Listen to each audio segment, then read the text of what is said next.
don't usually cover roster leaks on this channel, but this one is a big enough deal that we're going to. We have seen an MVP caliber player, at least historically, in Striker, is being dropped from the Boston Uprising along with Marvel, according to Halo. Halo pretty regularly leaks roster moves. He's had a pretty high degree of accuracy over the years, so this is significantly more likely than not to come to pass.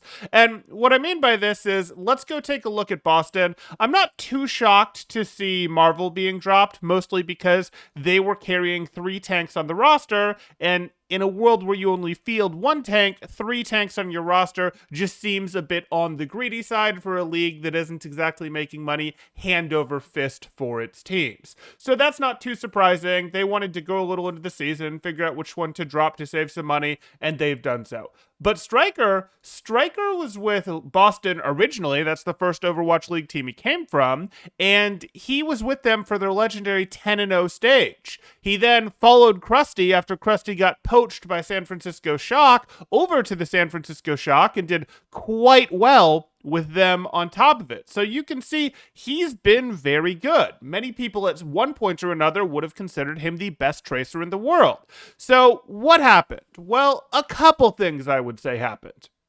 Obviously, he found himself back on the Boston Uprising, which is not a top caliber team. That is not a team that is going to cleanly win everything, and Striker is clearly a very serious competitor, takes losses very seriously. We've seen reports of him breaking keyboards and other computer peripherals when his team loses, that sort of thing. So, okay, if he's now on a team in Boston who aren't exactly sitting at the top of the league, they're, one of the lower teams in the league right now, that sort of makes sense that he might not be having a good time, and he could either be throwing a fit, which would cause the team to go, you know what, it's just not worth it even if he's a great tracer and a great player, or he could be going, I don't want to be associated with a losing team, I want to leave, I did good stuff on the Shock was great, I don't want to play the game if it's going to be for bad stuff, and he could have been the one that chose to leave. Either one could have sort of been him making the choice, whether he realized it or not, to leave, but that does seem likely to be what's going on here, though of course we don't really know. We are looking at leaks.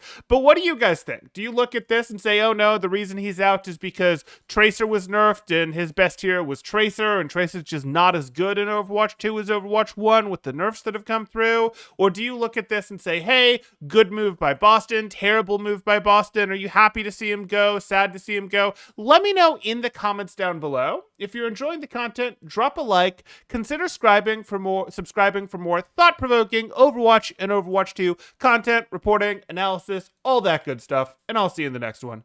Thanks. Temporal out.